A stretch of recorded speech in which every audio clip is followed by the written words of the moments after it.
Captain Merrick Jinx entered the cockpit like a man who just found out his favorite bar had switched to non-alcoholic beer.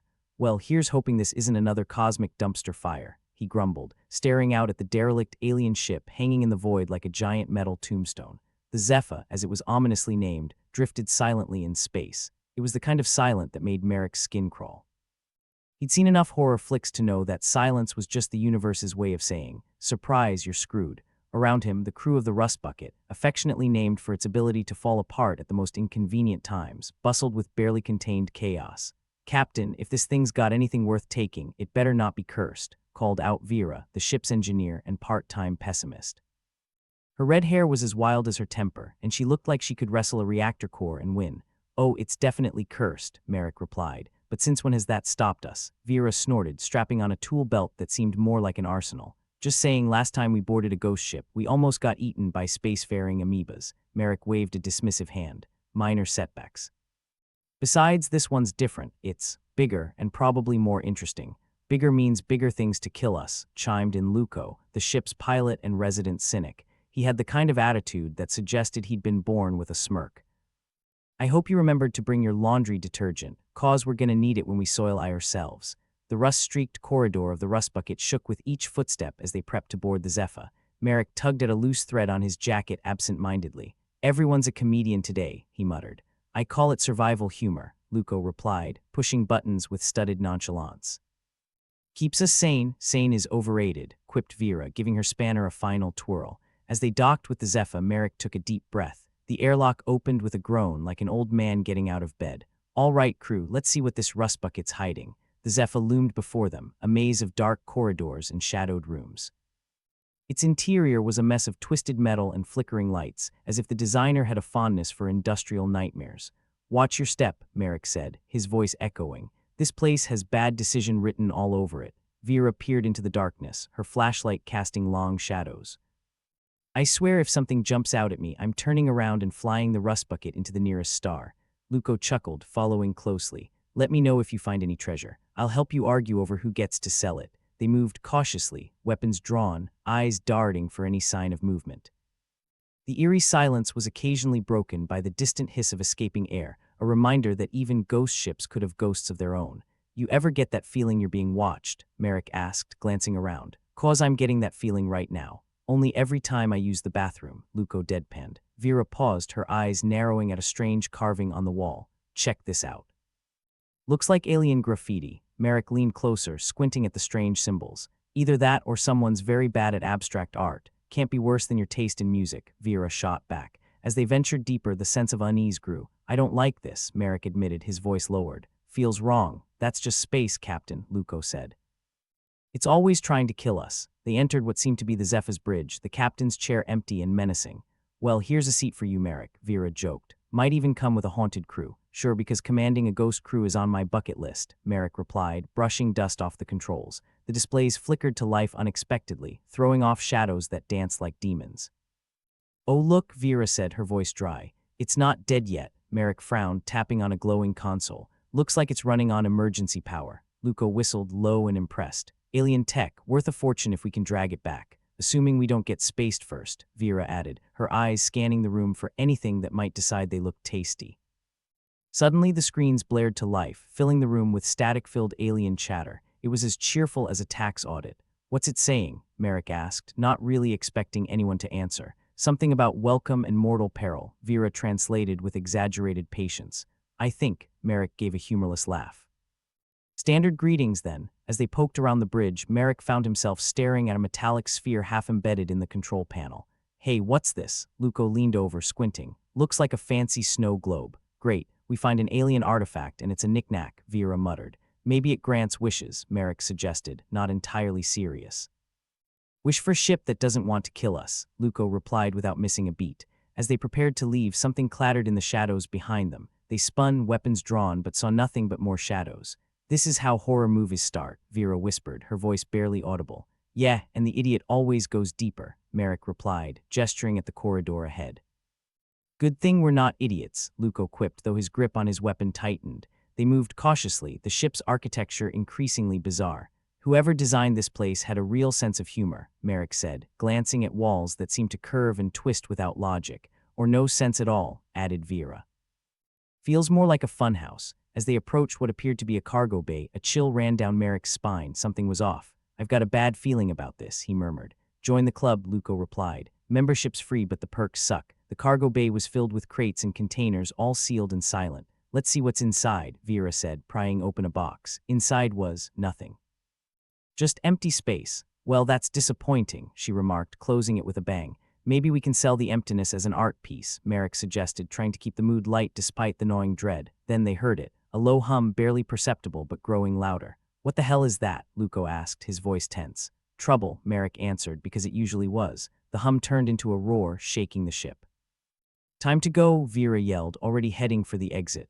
As they sprinted back toward the rust bucket, the Zephyr seemed to come alive, lights flickering and panels sparking. It's like it knows we're leaving, Luco shouted over the din. Let's not stick around for the goodbye party, Merrick called back, sliding into the airlock. They barely made it back to the rust bucket when the Zephyr let out a final, eerie wail, as if lamenting their departure.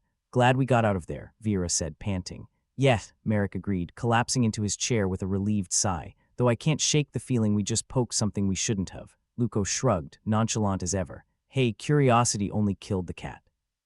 We're humans. As they disengaged from the alien ship, Merrick couldn't help but glance back at the Zephyr, still drifting in the void, its secrets still hidden, its dangers not quite over.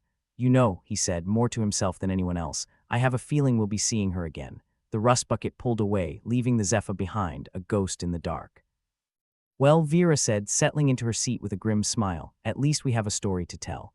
Yeah, Luco agreed. A story no one's gonna believe. Merrick nodded, eyes still on the view screen. Perfect, just the way I like it. The stars stretched into lines as the rust bucket jumped to hyperspace, leaving the ghost ship and its many mysteries behind, at least for now. The rust bucket didn't so much jump to hyperspace as it wheezed there, like an asthmatic being asked to run a marathon. Merrick Jinx leaned back in his worn captain's chair, which squeaked in protest and rubbed his temples.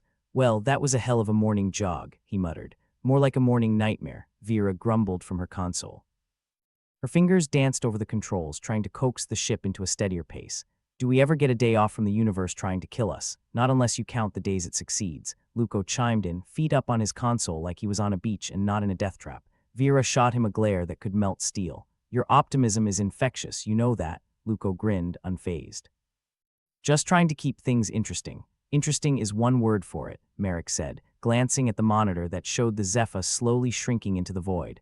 What do you make of that ship? Vera stopped fiddling with the controls and looked at the captain. I think it's a giant alien middle finger, that's what I think. Well, it's not flipping us off anymore, at least, Luco said, flicking a switch that made a satisfyingly loud click. Let's hope it stays that way, Merrick replied, though he doubted they'd seen the last of that floating metal tombstone. The rust bucket was making good time, or at least as good as you could expect from a ship that had more pieces held together by duct tape and prayer than any sane engineer would tolerate. Merrick flipped a switch to scan for any nearby ships or celestial bodies, just in case the universe decided it hadn't thrown enough at them yet. Anything out there we should worry about? Vera asked, peering over at the captain's screen. Nothing alive, Merrick replied. Alive is a relative term, Luco pointed out, especially out here. He leaned back, hands behind his head, the picture of relaxed indifference. True, Merrick conceded, scratching his chin, but I wouldn't mind a little peace and quiet for once. Peace and quiet is boring, Vera said with a smirk. I left boring back on a planet with breathable air and reliable plumbing, but no killer ghost ships, Luco added. Fair trade, Vera shrugged. As the stars streaked past, Merrick caught a flash on the monitor. Something big, dark, and definitely not a star was lurking just outside the rust bucket's current trajectory. He squinted at the readout, feeling a familiar knot tighten in his gut. We've got something, he said, tapping the screen. Define something, Luco said without moving his feet from the console. You're going to want to see this, Merrick said, waving him over. Reluctantly, Luco swung his feet down and ambled over. Vera joined them, peering at the screen. Well, that's odd, she said. Odder than a ghost ship we just left behind, Luco asked. Could be related, Merrick mused, punching up the data. Looks like another ship, Vera frowned. Please tell me it's not another Zephyr. Not unless it's got a twin, Merrick said. But it's big, bigger than the Zephyr, and it's not showing up on any known databases. Great, so we're back to mystery ships, Luco said. Just what I wanted for Christmas. The three of them stared at the screen, their faces reflecting the ghostly glow of the data readouts. What do you think? Merrick asked after a pause. I think we're about to do something really stupid, Vera said, crossing her arms. Stupid's gotten us this far, Luco pointed out with a crooked grin. Merrick nodded, knowing full well that any other crew would have turned tail and fled the scene, but this was his crew and they were nothing if not consistent in their recklessness. All right, let's check it out, he decided. The rust bucket changed course, aligning itself with whatever the hell was out there. As they approached, the silhouette of the ship became clearer. It was sleek, almost like the designer had decided that aerodynamics should apply in space, which was both unnecessary and kind of pretentious. Looks like a fashion statement, Luco observed. Probably means it's dangerous, Vera said. Or just compensating for something, Merrick added, bringing the ship closer. As they got within range, the monitor blared with new data. We're reading some sort of signal, Vera said, her eyes flitting over the numbers. Friendly, Merrick asked, though he doubted it. About as friendly as a rabid dog, she replied. It's an automated message, something about simulation and testing. Testing what? Luco asked. Us probably, Vera said dryly. Well, isn't that just peachy, Merrick muttered. Let's see if we can get a better look. The rust bucket slid closer to the alien ship, its hull gleaming ominously in the starlight. As they docked, the airlock opened with a familiar groan. Deja vu, anyone, Luco quipped. Let's just hope this one doesn't try to eat us, Vera said, stepping into the airlock. The interior of the new ship was a stark contrast to the Zephyr. Where the ghost ship had been all twisted metal and flickering lights, this one was smooth, clean, organized. Almost too organized. The corridors were lined with panels that pulsed with a dim, rhythmic light like the beat of a mechanical heart. Welcome to the future, Luco said, looking around. Or a very sterile nightmare, Vera replied, her hand unconsciously gripping her tool belt. Merrick led the way, his instincts prickling with the sense that something was very, very off. Stay sharp, he warned. The ship seemed to guide them, the lights along the floor leading them deeper into its corridors. I don't like being herded, Vera said under her breath. Better than being lost, Luco offered, though his eyes were just as wary. Eventually they arrived at a large chamber, circular and ominously empty except for pedestal in the center. On the pedestal sat another metallic sphere, similar to the one they'd seen on the Zephyr, but this one was active, humming softly. Another snow globe, Merrick said, eyeing it warily. Maybe this one comes with a snowman, Vera said, stepping closer. As she did, the sphere emitted a soft chime, and the room around them flickered. Suddenly, the walls were alive with projections, scenes of planets, star systems, and ships, all flickering like dreams caught in a web. Welcome, a voice said, smooth and unsettlingly pleasant. You are part of an experiment. Great, everyone wants to experiment on us today, Luco muttered. What kind of experiment? Merrick asked, keeping his gun ready, though he doubted it'd help. Testing human unpredictability, the voice replied. We are interested in your capacity for survival and adaptation. So you're running a cosmic lab rat scenario, Vera said, her eyes flicking around the room. Precisely, the voice said, ignoring her sarcasm. And what happens if we fail this little test? Luco asked. The experiment will be terminated, the voice said, its politeness somehow more chilling than any threat. Sounds delightful, Merrick said, glancing at his crew. Well, I don't know about you, but I'm not in the mood to be some alien science project. Likewise, Vera agreed. Let's find a way out of here. The projections on the walls shifted, showing various paths, each disappearing into darkness. Choose wisely, the voice said. Why can't these things ever just give us a straight answer? Luco complained. Because that'd be too easy, Vera shot back. Merrick studied the paths, each equally foreboding. Looks like we're in for a funhouse ride, he said, choosing the path that seemed the least likely to lead directly to their doom. As they walked down the corridor, the lights continued to pulse, creating an eerie rhythm. This ship's got a heartbeat, Luco said, half joking. I'd prefer it if it didn't, Vera replied, checking her tools. I don't trust anything with a pulse. Noted, Merrick said, leading them onward. The ship seemed to react to their presence, the walls occasionally shifting, the path never quite staying the same. It's trying to confuse us, Vera said. News flash, it's working, Luco said, glancing at the captain. Let's just keep pushing forward, Merrick said, though he couldn't shake the feeling that they were being watched, maybe even evaluated. They came to a room filled with consoles, each one displaying different alien symbols. Vera stepped forward, her fingers itching to explore. Think we can use these? She asked. Only one way to find out, Merrick said, gesturing for her to proceed.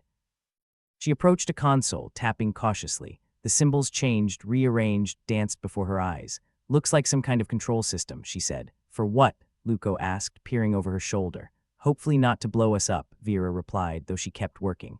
As Vera fiddled with the console, the room began to shift again, the walls morphing into new scenes. This time they showed the rust bucket, floating in space, seemingly abandoned. Is that supposed to scare us? Merrick asked, unimpressed. Maybe they're making a point, Luco said. Or just showing off, Vera added, focusing on her task. Whatever Vera did, it seemed to have an effect. The ship's heartbeat slowed, the lights dimmed, and the air felt less oppressive. I think I found something, she said triumphantly. What? Merrick asked, hopeful. A way to override the ship's systems, Vera said. At least temporarily. Good, let's use it to get out of here, Merrick said, ready for this bizarre chapter of their lives to close. The voice returned unfazed. You are resourceful, it said. But the test is not over. Yeah, well, consider us dropping out, Merrick replied, as they made their way back through the ship's maze-like corridors, following Vera's directions. The ship resisted, of course, doors closing, paths shifting, but they pressed on. It's like the place has a mind of its own, Luco said. It probably does, Vera said. And I don't like the way it thinks. As they reached the hangar, the rust bucket awaited, still in one piece, ready to take them far away from this cosmic conundrum. They boarded quickly, the airlock sealing behind them with a reassuring hiss. Let's get out of here, Merrick said, as Luco took the pilot's seat. Gladly, Luco said, engaging the engines. As the rust bucket pulled away, the alien ship's lights flickered, the sphere's hum growing fainter. You think that's the last we'll see of them? Vera asked. Doubt it, Merrick replied, settling into his chair. We've got a habit of running into trouble. At least we keep it interesting, Luco said with a grin. Interesting is one word for it, Vera agreed, relaxing for the first time in hours. As they left the alien ship behind, Merrick couldn't help but chuckle. You know, for a test that wasn't half bad. Yeah, we didn't die, Luco said. I call that a win. The stars welcomed them back, the vast expanse of space seeming slightly less unfriendly than it had a few hours ago. For now, anyway. Merrick leaned back, watching as the ship slipped back into hyperspace, leaving the weirdness behind. There'd be more, there always was, but for now they had a story to tell, and just maybe a new appreciation for the unpredictable nature of human stubbornness. Where to next, Captain? Vera asked. Anywhere but here, Merrick said, with a smile that was more relieved than happy. Let's see what other messes we can find. There'd always be another mess, another adventure, another existential threat. But for now they were together, alive, and still stubborn as hell. That would have to be enough. The rust bucket cruised through the black expanse of space, its engines grumbling like an old man in the morning. Merrick was in the captain's chair, trying to look like he had a plan. Vera and Luco were at their stations, doing whatever it was they did to keep the ship from exploding. It was another day in the cosmos, which meant they were knee-deep in trouble. So, what's next? Luco asked, lazily flipping a switch that did absolutely nothing. How about we try not dying today? Merrick suggested, half joking, half serious. Ambitious, Vera said, her fingers dancing across the control panel. But I like it. They had barely gotten away from the simulation-loving alien ship when the rust bucket's sensors picked up something new. More signals, more mess to wade through. It seemed the universe had decided that today was the day to toss every curveball imaginable at them. Another ship on the radar, Vera said, squinting at the screen. Looks like it's coming our way. Friendly? Merrick asked, though he figured he knew the answer. About as friendly as a punch to the gut, Vera replied, adjusting her seat. It's hailing us. Great, let's see what fresh hell awaits us, Merrick said, gesturing for her to open the comms. The screen flickered, and a face appeared, a face that looked like it had been through a blender and put back together by someone with two left hands. This is Captain Grims of the Oblivion, the face said. Surrender your ship and prepare to be boarded. Merrick raised an eyebrow. Grims, sounds like a cheerful chap. What do you think, team? Should we give in and let them have the ship? I don't know, Luco said, scratching his chin. Kinda attached to this bucket of bolts. Vera nodded. Besides, I doubt they could handle the maintenance. All right then, Merrick said, turning back to the screen. Thanks for the offer, Captain Grims, but we'll pass. We like our ship right where it is. Have a lovely day. Grims' expression twisted into something that might have been a smile if you squinted hard enough. You'll regret this, he said, cutting the comms. Promises, promises, Luco said, shaking his head. The Oblivion began closing in, and the rust bucket trembled as its systems kicked into high gear. Merrick felt the familiar churn of adrenaline in his veins, the kind that came with knowing they were about to be deep in it. All right, let's put some distance between us and Captain Ugly, Merrick said. Luco, fancy taking the helm. Luco grinned and slid into the pilot's seat. Time to see if this old girl can still dance. Just don't break her, Vera added, strapping herself in. Luco flipped switches and punched buttons that somehow made the ship vibrate less like it was about to rattle apart. The rust bucket surged forward, its engines roaring in defiance of all logic and reason. They needed to get creative if they wanted to outsmart whatever simulation or test they were trapped in. Maybe it was time to stop playing by the rules and start making their own. So, anyone got a brilliant plan? Merrick asked, eyeing the shrinking distance between them and the Oblivion. Define brilliant, Vera said, her mind already racing through possibilities. Because I'm thinking we could use a trick or two from the old playbook. Old playbook, Luco asked, throwing the ship into a sharp turn that made the walls groan. You know, the one where we do something so stupid it just might work, Vera replied, trying to recalibrate the sensors for any weaknesses in the approaching ship. That sounds about right, Merrick said, nodding. Got anything specific in mind? Vera tapped a few keys, pulling up a schematic of the Oblivion they'd managed to snag before the comms cut. Looks like they've got a weak spot in their aft shields. We could give them a little surprise party. Surprise party it is, Merrick agreed. Luco, think you can get us into position? Does a space bear crap in the void? Luco grinned, banking the rust bucket hard, heading straight for the weakest point like a rabid hawk. Let's see if we can't make them regret picking a fight with us, Merrick said, leaning forward as his own excitement bubbled beneath his cool exterior. It always came down to playing dirty, and damn, was it fun. The rust bucket danced through space, evading incoming fire with a grace that belied its battered exterior. Luco whooped as he brought them in close, the aft shields of the Oblivion shimmering like a mirage. Now or never, Vera said, fingers poised over the controls. Do it, Merrick ordered, his voice calm and steady in the storm. Vera hit the button, and the rust bucket unleashed a torrent of concentrated energy, punching through the Oblivion's defenses like a fist through wet paper. There was a satisfying flare of light, the telltale sign of systems overloading and scrambling for purchase in the chaos. Nice shooting, Luco said, pulling them away before the Oblivion could regroup. That should buy us some time, Merrick said, watching the screens intently. Let's not waste it. They sped away, leaving the crippled ship to nurse its wounds, but Merrick knew they couldn't count on luck alone. The simulation, or whatever it was, seemed to adapt to their every move. If they were going to survive, they'd need to start thinking like the unpredictable humans they were supposed to be.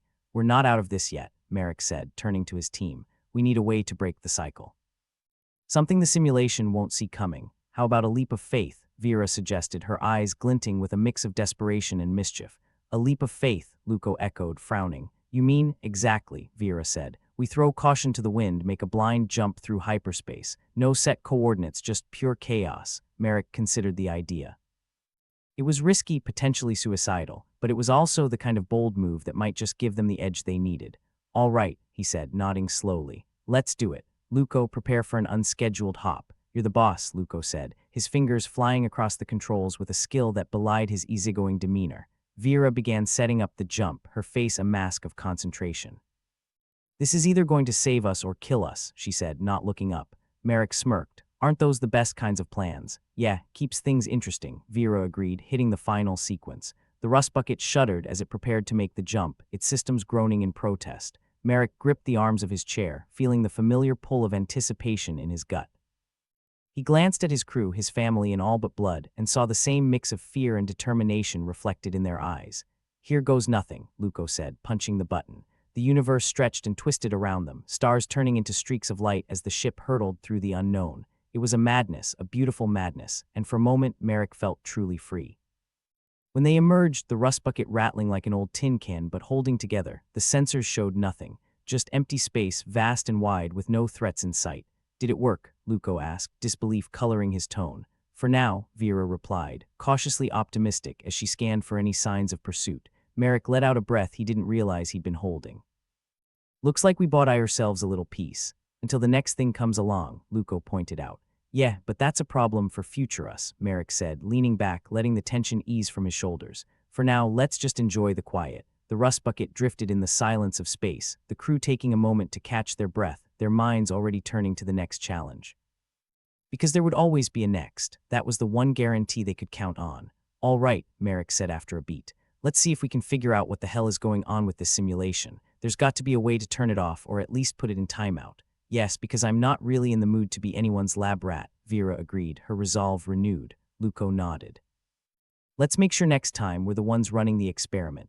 They might have been battered, a little bruised and running on fumes, but they were still alive, still fighting, and that was enough, for now. As the rust bucket continued its journey through the stars, Merrick felt an unfamiliar sensation, a flicker of hope. Maybe they were just a ragtag crew on a beat-up ship, but they were also something more, survivors. Stubborn, reckless, and just crazy enough to take on the universe and win. Where to next, Captain? Vera asked, echoing her earlier question. Merrick smiled, a genuine one this time. Anywhere but here, he repeated, the words feeling more like a promise than before. Let's see what other messes we can find. And with that, the rust bucket powered up, ready for whatever the void decided to throw their way next. They might be running blind, but damn if they weren't going to enjoy the ride. The rust bucket drifted peacefully for a grand total of 30 seconds before the universe decided that peace was a luxury they couldn't afford. The ship's console lit up like a particularly angry Christmas tree, alarms blaring their disapproval. Hell's bells, what's it now? Merrick grunted, half expecting the ship to throw another existential crisis their way. Vera's fingers danced over the controls, her mouth a tight line. Looks like our jump pissed off more than just physics. The simulation's back, Luco announced, his face illuminated by the glow of warning lights. And it's got a vendetta, Merrick sighed. Of course it does. Because why wouldn't it? The screens flickered, displaying a message that read more like a ransom note than a system alert. Isolate, separate, eliminate. Real cheery, Vera muttered, eyeing the words. What's next? It demands our lunch money. Wouldn't surprise me, Luco said, trying to coax cooperation from the navigation system. This thing's got more mood swings than my ex. How do you even have an ex? Merrick asked, eyebrows raised. I thought you were married to the rust bucket. Luco shrugged, never taking his eyes off the controls. Hey, a guy's allowed to play the field. You think this ship's the jealous type? If it is, I'm divorcing the damn thing, Vera said, shaking her head as another alert popped up. The lights flickered ominously, and with a horrible groan, the ship's systems began to shut down section by section, sealing off parts of the ship like a kid playing with a particularly malevolent set of Legos. Merrick's console sputtered, and he watched in real time as corridors were cut off, leaving them in an ever-shrinking portion of their beloved rust bucket. Looks like we're playing hide-and-seek, Merrick said dryly. And we're the ones hiding. At least we know it's not bored, Vera quipped, her fingers still flying across the board, trying to outmaneuver the encroaching lockdown. Luco snorted. Yeah, well, maybe we should introduce it to solitaire. Focus, Merrick ordered, though a smile tugged at his lips. We need a way to keep the ship from splitting us up like we're in some bad horror flick. Only they're not splitting up the cheerleaders, Luco pointed out. Just us poor schlubs. Speak for yourself, Vera shot back. I was head of the math team, thank you very much. Remind me to never challenge you to Sudoku, Merrick said, peering at the displays. All right, how do we outsmart something that's hell-bent on dividing and conquering? Well, Luco said, leaning back and tapping his chin, we could try doing the opposite of what it expects. Stick together, keep moving, and see if we can confuse it. Like a bad date, Vera nodded. Talk about commitment issues. Merrick considered the idea. All right, we stick together, throw some chaos into the mix. Luco, bring up the manual overrides. Vera, keep an eye on any openings we can exploit. Let's see if we can't make this simulation regret ever messing with us. The ship's lights continued to flicker, but the trio moved with purpose, ducking through corridors as the rust bucket tried its best to shake them off like a bad case of fleas. Panels beeped and whined as Luco overrode another lockdown, and Merrick felt the thrill of the chase. A broken ship and a murderous simulation weren't going to stop them. Hey Vera, Merrick said, as they sprinted down yet another dimly lit corridor. If we were in a horror flick, which cliché would you be? Vera mused, skidding to a halt as she hacked into a door panel. The one with the brains, obviously, Luco chuckled, and I'd be the comic relief doomed to die first. Let's avoid any unfortunate endings, Merrick said, as the door slid open with a reluctant hiss. No dying, at least not before lunch. They barreled through, only to find themselves in one of the ship's storage bays, a cavernous room filled with crates and enough spare parts to build a small army of mismatched robots. Great, now we're in a space-side garage sale, Luco said, looking around. Think the simulation wants us to redecorate, or build a fort, Vera suggested, her voice taking on a wry edge. Merrick shook his head, already formulating a plan. No, we're going to use this room to our advantage. We've got tools, parts, and a little bit of time. Let's give this simulation something to chew on. Vera's eyes lit up with a schemer's delight. I like where this is going. Always wanted to be a mad scientist, Luco agreed, grabbing a wrench and twirling it. Let's get creative. They set to work, constructing a mechanical mischief of distractions and decoys. Old parts became distractions, rigged to spark and sputter on command. Tools were turned into makeshift traps, ready to spring at a moment's notice. The rust bucket might not have been a top-of-the-line warship, but it had character, and more importantly, a surplus of junk. As they worked, the simulation continued its relentless attempt to isolate them, shifting systems and walls like a block puzzle played by a particularly vindictive child. But Merrick and his crew had a few tricks up their sleeves, and they'd be damned if they'd go down easy. Think it'll fall for it? Vera asked, wiping the sweat from her brow as she stepped back to admire their handiwork. We're about to find out, Merrick replied, setting the final trap in place. Luco grinned. If not, at least we gave it something to think about. I call that a win. They stood back, the room now a booby-trapped funhouse of their own design. It was a gamble, a desperate move from desperate people, but it was also a testament to their ingenuity and their refusal to give up. So what's the next step, Captain? Vera asked, crossing her arms as they watched the fruits of their labor. Merrick smiled, the kind of smile that came with facing the abyss and daring it to blink. We keep moving, keep together. The simulation wants us separated. Tough luck. We're going to show it just how stubborn three humans can be. With the rust bucket as their battleground, they embarked on a twisted game of cat and mouse, the simulation throwing obstacle after obstacle in their path. But Merrick, Vera, and Luco didn't break stride, navigating the shifting terrain like seasoned dancers. Sure, they were exhausted, running on adrenaline and stubbornness, but they hadn't broken yet, and that was more than any fancy AI could claim. As they wove through the labyrinth of corridors and compartments, Merrick couldn't help but marvel at how well they worked together. They moved in sync, each anticipating the other's moves, like a pack of wolves on the hunt. It was messy, scrappy, but it was theirs. "Hey, Merrick," Luco called as they ducked through another hatch. "You think if we survive this, we could get a new ship," Merrick snorted, "and give up all this history? Where's your sense of adventure?" "I think it's back there with my sense of self-preservation," Luco replied. "But yeah, I guess you're right. This rusty hunk's got character. More character than sense," Vera said, her eyes alight with determination. "And that's saying something," Merrick grinned. No matter what kind of cosmic joke the universe played on them, they'd face it together, and with any luck, they'd come out the other side with a hell of a story to tell. As the rust bucket continued its erratic journey, Merrick realized something important. It wasn't just about survival, it was about fighting back, about proving that no matter how advanced or relentless the simulation was, it couldn't beat the human spirit. It was an old lesson, one he'd learned the hard way. Machines could calculate odds, could predict paths, but they couldn't account for heart, for resolve. And that was something Merrick and his crew had in spades. "All right, team," Merrick said, his voice steady. "Let's show this simulation what we're made of." Together, they charged forward, a defiant trio in the face of insurmountable odds. In the vast, unforgiving expanse of space, they were a beacon of stubborn humanity, refusing to bow, refusing to break. And damn if that didn't feel like a victory all on its own. The rust bucket groaned like an old man attempting yoga, every creak a reminder of its age and questionable reliability.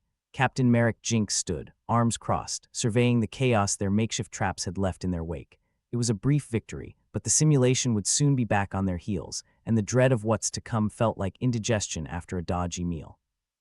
"Think we bought ourselves a breather?" Luco asked, wiping a smudge of grease off his cheek with the back of his hand only to spread it further. "Or is this just the eye of the bloody storm?" "Breather," Vera snorted, fidgeting with a broken circuit board as if willing it back to life. "In this tin can, we're lucky if we get a gasp." Merrick watched them both, a smirk tugging at his lips despite the situation. "We've got a bit of time, maybe enough to come up with our next suicidal move." Vera tossed the circuit board aside. "Great, because my idea of a perfect Saturday doesn't involve being chased by a homicidal AI. Could be worse," Merrick said, leaning against a wall that creaked dangerously under his weight. "We could be doing this without coffee." Luco barked a laugh. "Now that's a horror story." The console blared to life again, an annoyingly chipper chime that was completely out of place considering the dire situation. "Isolate, separate, eliminate. Persistent little bastard, isn't it?" Vera said, tapping the console with a knuckle. "It's like a broken record from hell, more like an uninvited relative that refuses to leave," Merrick replied, wishing he could punch the AI in its smug virtual face. "But we've got one thing it can't predict." "What's that?" Luco asked, eyeing the captain warily. "Human stupidity," Merrick said with a grin. "It's genius if I say so myself." Vera raised an eyebrow. "You really want to depend on our ability to screw up? Bold strategy, Captain," Merrick shrugged. "It's never failed me before." The ship's lights dimmed then brightened, as if the rust bucket was trying to wink at them. Luco's fingers danced over the navigation panel, his gaze focused. "We're running low on options. Fuel's down to fumes and our food supply's starting to look like a sad, post-apocalyptic buffet. Let's not mention the oxygen," Vera added, "or what's left of it." "Yeah, but we still have the most important resource," Merrick said, his tone more cheerful than the situation warranted. "Our blinding optimism," Luco offered. "Close, our sheer bloody-mindedness," Merrick corrected. "Let's see if we can use that to frustrate this simulation to death." The rust bucket shuddered, a metallic groan echoing through its corridors. They'd managed to slow the AI down, but it was only a matter of time before it adapted, reconfiguring its approach like a vengeful ex trying to crash their party. "So, Captain," Vera said, her voice only lightly tinged with sarcasm. "What's the grand plan this time?" "We confuse it," Merrick said, his mind racing. "Give it too many variables to process, overwhelm its circuits with unpredictability." Luco tilted his head. "You want us to act even more erratic than usual? I'm not sure that's possible." Merrick chuckled. "Luco, I have faith in your ability to be spectacularly unpredictable," Vera sighed. "I'm guessing this involves us running around like headless chickens." "Exactly," Merrick grinned. "But with style, controlled chaos. We zig when it expects us to zag." The console beeped angrily, flashing yet another alert. The simulation was getting agitated, like a babysitter left with sugar-high children. "Looks like our friend is getting impatient," Vera said, tapping the screen as if it might calm the machine. Hope it doesn't learn to throw a tantrum. Merrick straightened, his expression turning serious. All right, crew, let's give it the show of a lifetime. They sprinted down the corridors, a blur of movement and purpose. The ship's layout shifted around them, walls sliding, sections sealing, but they navigated it with the deftness of people who'd spent far too long aboard a vessel that seemed to have a mind of its own. Luco, take the left corridor. Vera, you're with me, Merrick barked, taking a sharp turn that nearly sent him sprawling. Got it, Luco replied, already veering off into the bowels of the ship, his laughter echoing back like a jester at court. The duo sprinted down a narrow passageway, Vera's breath coming in sharp bursts. You know, she said between gasps, most people retire to the beach. Yet here we are doing our best impersonation of rats in a maze. Beats getting picked off one by one, Merrick replied, skidding to a halt at a junction. Besides, this is more fun than bingo. They ducked into a maintenance shaft, the space barely big enough to fit them both. The walls felt like they were closing in, a claustrophobic embrace that made it hard to breathe.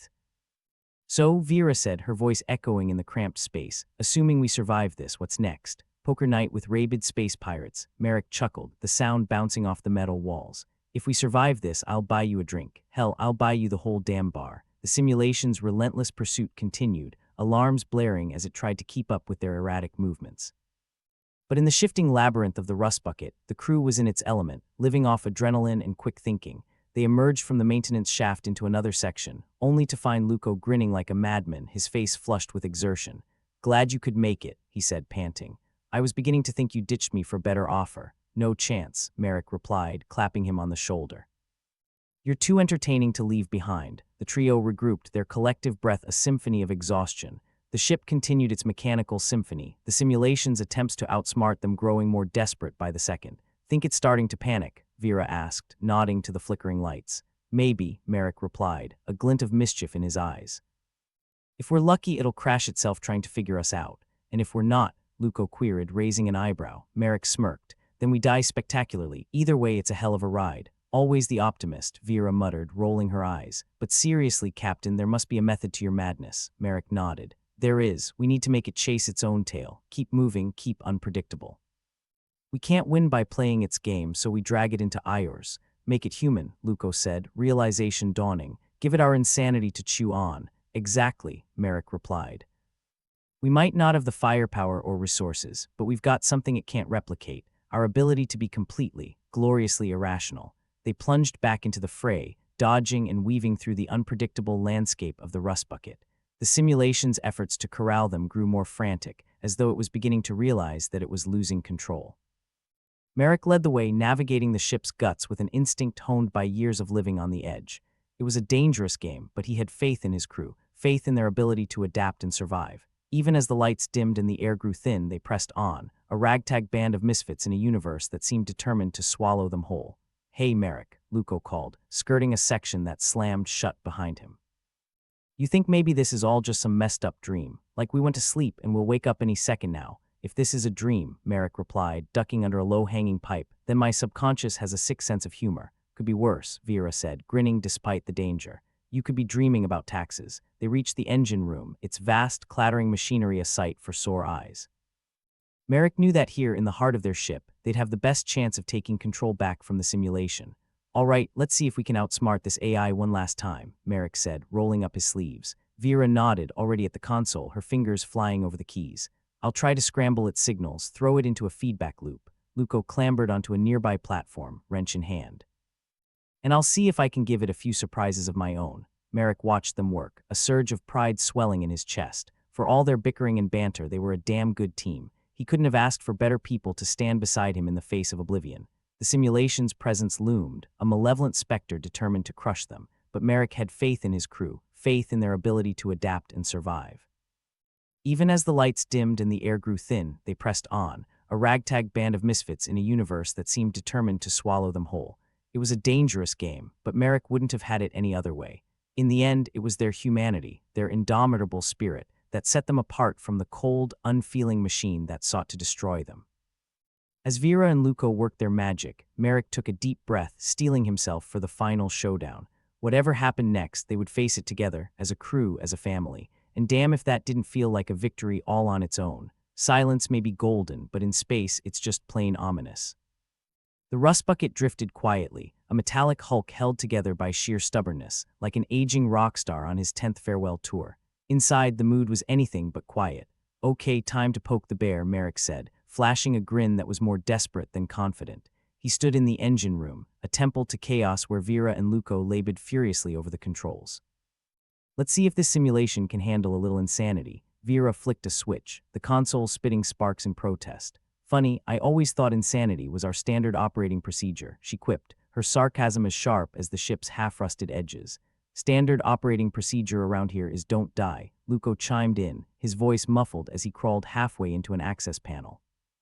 "Everything else is just a suggestion." Merrick leaned against a bulkhead, arms crossed. "All we need to do is find the gaps in this simulation's logic. Make it question what's real, like whether my paycheck's ever coming in," Vera asked with a wry smile. Merrick snorted. "Exactly. Let's make the computer feel like it's working for free." They had one weapon that the simulation couldn't counter: unpredictability.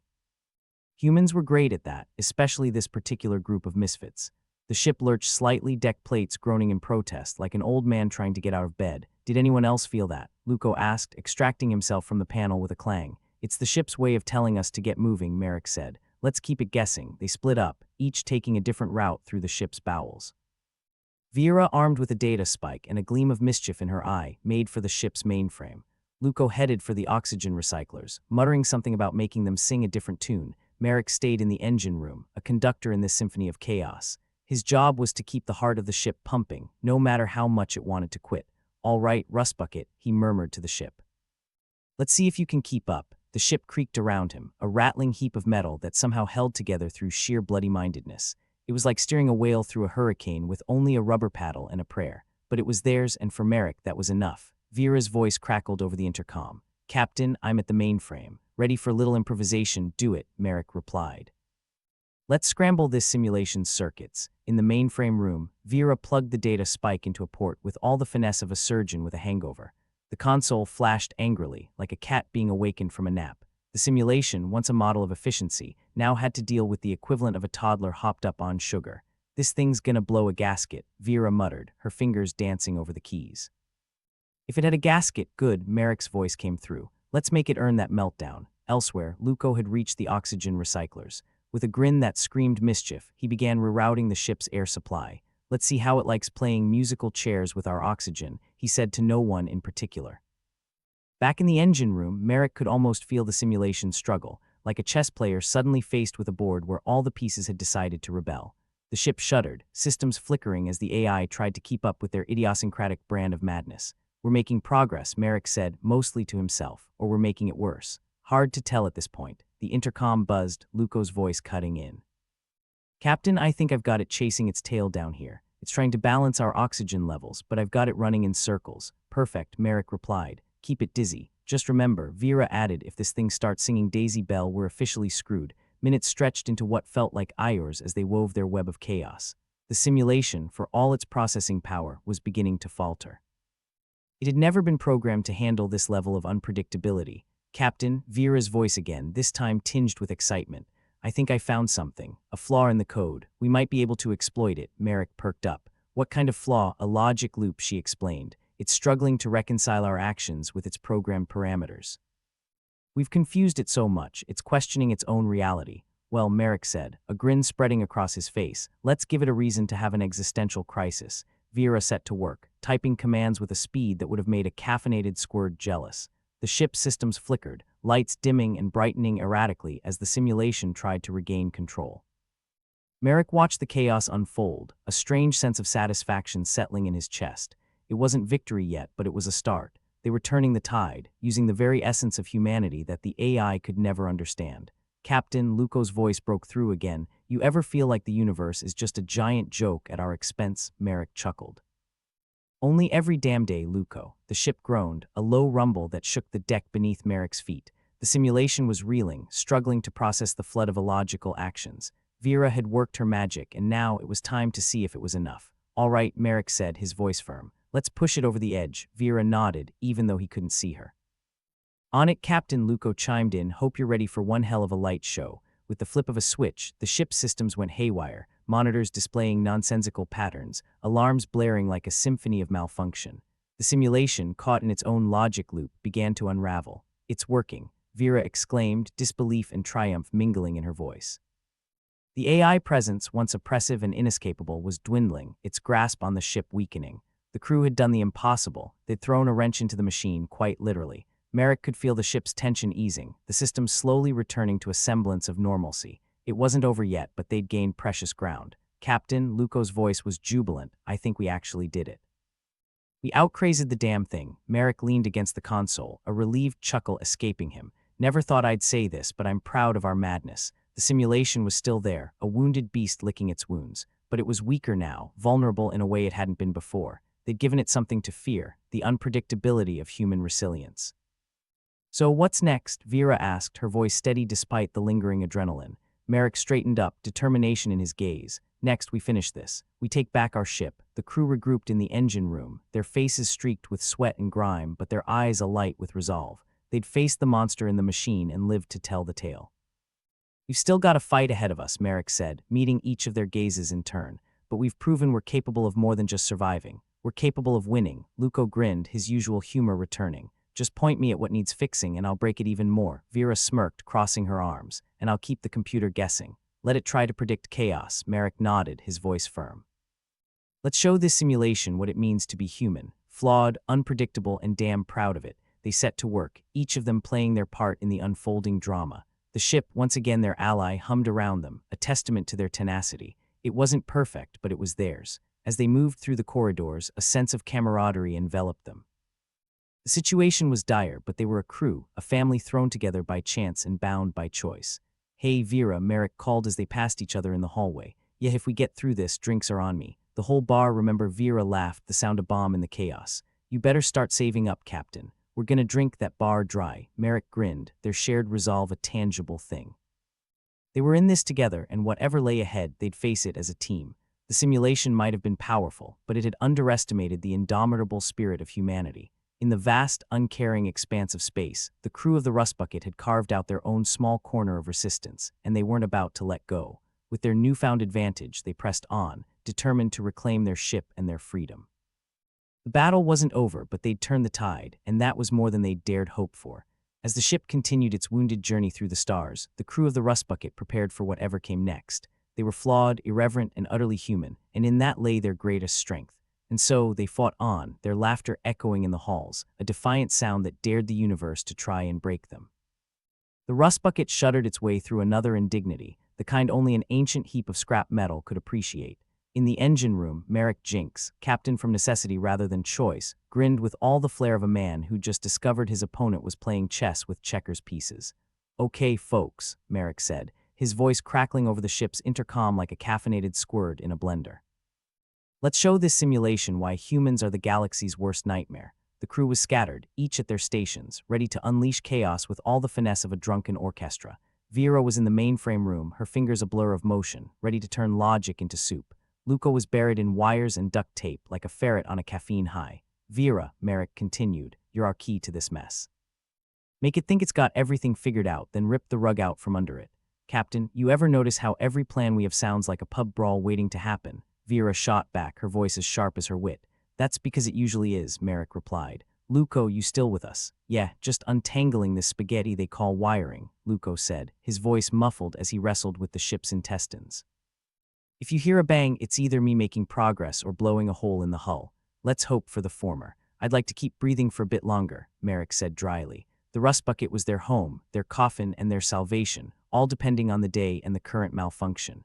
Today, it was the linchpin in a plan so insane that only desperation could have inspired it. They weren't trying to beat the simulation by complying with rules, but by breaking every one of them. Captain, Vera said, the sound of keys clacking like machine gun fire in the background. I've got the simulation in a loop. It's trying to figure out why we keep rerouting power to non-existent systems. Good, Merrick said. Let it chase its own tail while we have some fun. The Rust Bucket lurched again, as if protesting this new abuse. Merrick imagined the ship had a personality somewhere between a grumpy old man and a cat that regretted getting out of bed. All right, he told the crew, we're gonna give this thing a headache it won't forget. On my mark, Vera. The plan was simple. Make the simulation think it was winning, then slam it with a wave of chaos so overwhelming that its circuits would fry trying to make sense of it. It was like teaching a dog calculus, pointless but entertaining. Now, Vera, Merrick shouted. The lights dimmed, alarms blared, screens blinked with all the coherence of a toddler's art project. Vera's fingers danced over the keys, her expression that of a conductor leading a symphony of chaos. "I'm in, Captain. It's trying to compensate, but we're giving it too many variables. It's like juggling knives while riding a unicycle. Glad to know we're as predictable as ever," Merrick chuckled. "Luco, how's it looking down there?" "I've got it redirecting oxygen flows randomly," Luco said, voice triumphant.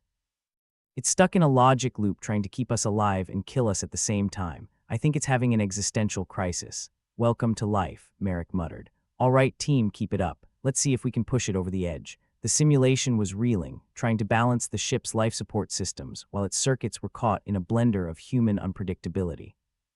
It was a beautiful mess, and the crew of the Rust Bucket was right at home. "Captain," Vera called, a note of excitement in her voice, "I think it's about to crash. It's cycling through logic errors faster than a politician in an election year." "Time for the grand finale, then," Merrick said. "Vera, give it one last shove." Her fingers hit the keys with a finality that echoed through the ship. The lights flickered violently, alarms screamed, and then silence, sweet, intoxicating silence. "Did we do it?" Luco asked, his voice tinged with disbelief. The ship's systems were eerily calm, as if the Rust Bucket had taken a deep breath after a long swim. "I think we did," Merrick said, letting out a breath he hadn't realized he was holding. "It's down." "We knocked the bastard out." A cheer went up from the crew, each of them relishing the unlikely victory. They had done what the creators of the simulation hadn't anticipated. They'd introduced chaos into an orderly system and watched it collapse under its own weight. "Vera, what's the status?" Merrick asked, needing confirmation that this wasn't some cruel trick. "The simulation's offline," she confirmed, her voice buoyant. "We've got control back. We've actually bloody done it." Merrick allowed himself a moment of satisfaction, leaning back against the console. "Good job, everyone. We've made history as the crew that outstupided a Galaxy-class AI. "Captain," Luco asked. "What now?" "Now," Merrick said, pushing himself upright. "We get the hell out of here and find a place that serves drinks stronger than Vera's comebacks." With the simulation in ruins, Merrick knew they weren't out of the woods yet, but this was the start of something new. The Rust Bucket was theirs once more, and the universe had just been reminded of humanity's greatest asset, its inability to follow the damn rules.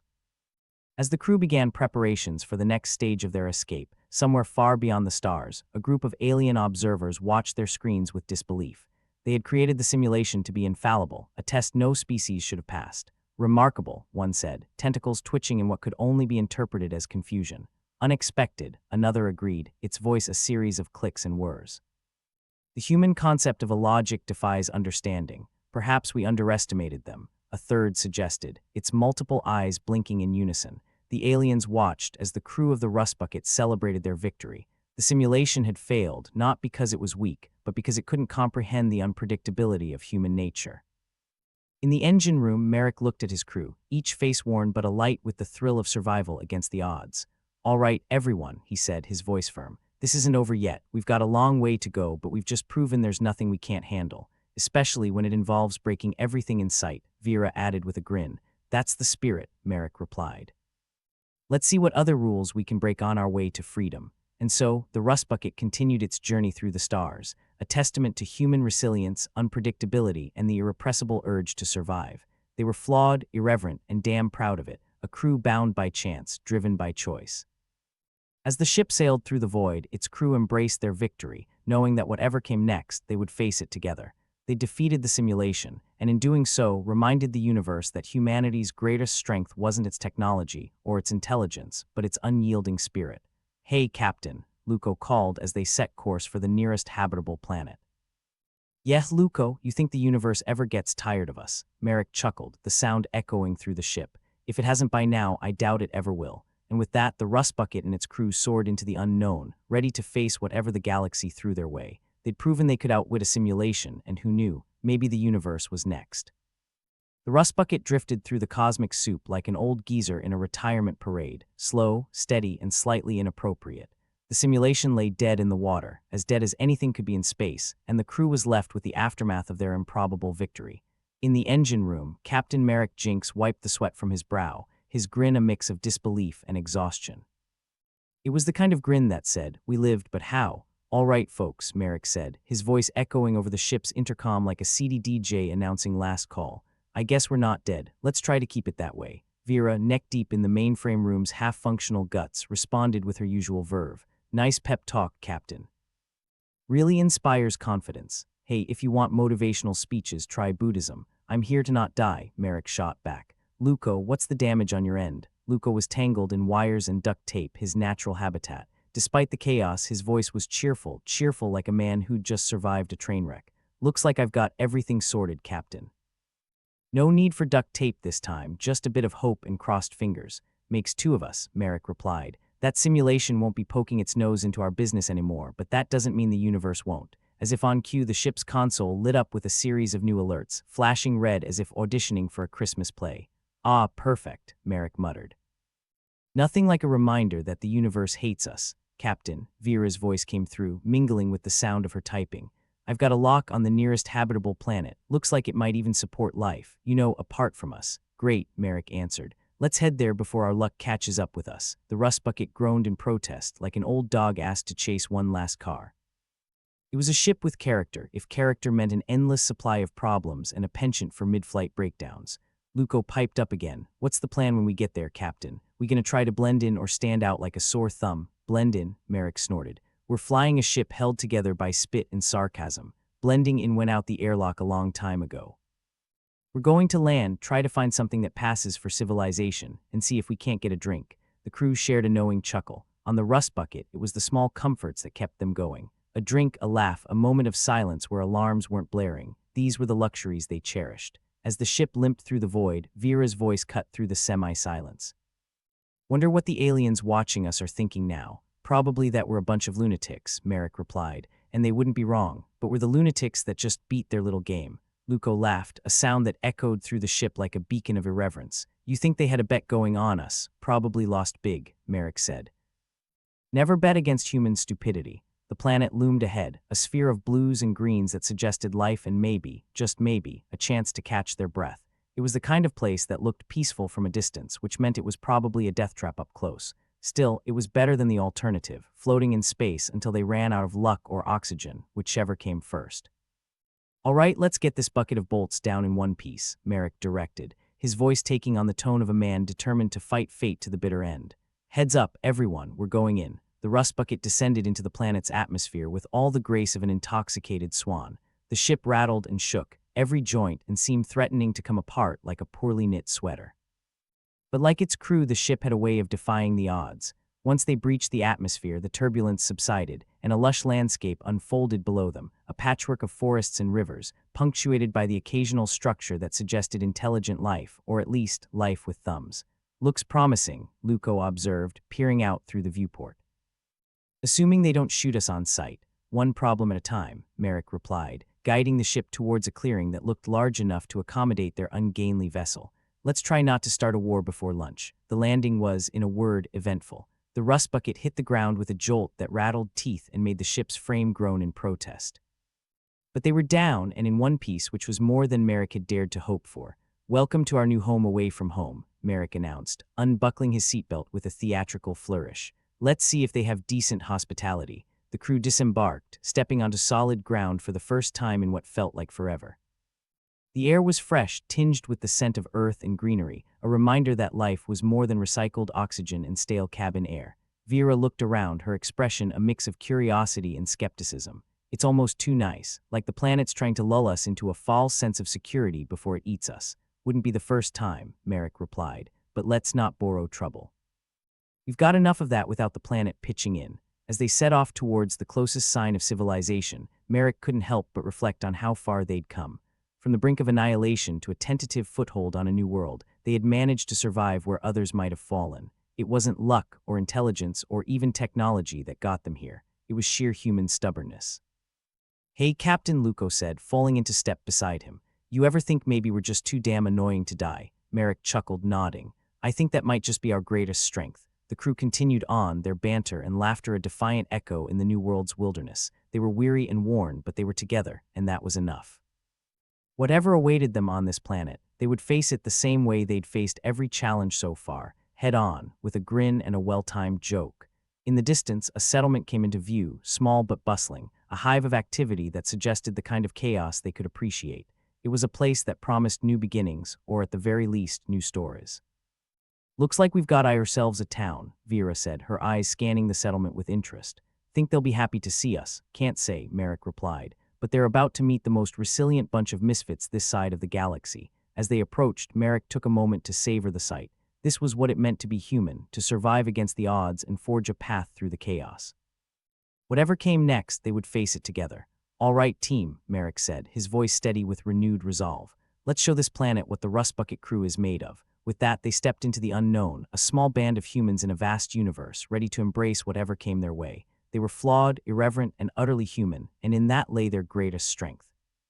And so, with laughter on their lips and determination in their hearts, the crew of the Rust Bucket set out to make their mark on a new world, defying the odds as only they could.